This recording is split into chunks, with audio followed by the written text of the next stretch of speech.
On top of the news, the latest piece of fake news going viral on rotting grains of rice sold at 29 pesos a kilo shows the desperation of trolls and haters to throw anything at the wall and hope one sticks. Then again, the distribution of rice at 20 pesos a kilo in the Visayas region is still being finalized by the DA and the LGUs concerned. Our Kenneth Paciente fills us in with more. This is the viral video showing a sample of low-quality rice. According to the Post, this is allegedly being sold for 20 pesos and is being linked to the government's program. The palace lambasted the said post, saying that it is clearly just a smear campaign from critics. That's fake news. Disinformation. Mag-ingat po tayo, lalo-lalo na po, na pinakita po ni Senator Tolentino ang halaga sa isang cheque para sa mga keyboard warriors. So dito po mag-ingat po ang mga Pilipino dahil ang ibebenta po na bigas ay yun sa mga authorized outlets.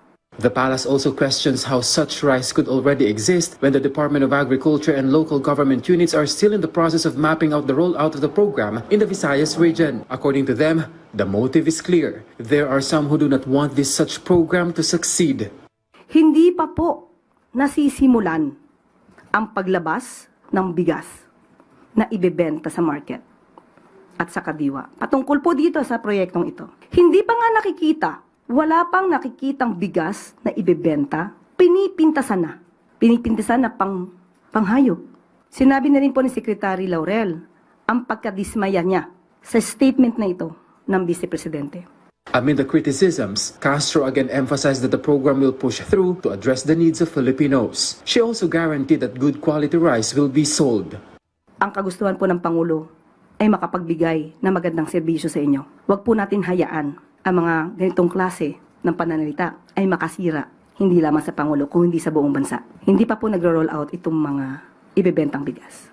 Hintayin na lang po natin kapag po natapos na po yung guidelines at nailabas na po ito. At saka natin mapapakita kung ano ba ang magiging resulta para sa mga kababayan natin, lalo na pagka nasa laylayan ng lipunan.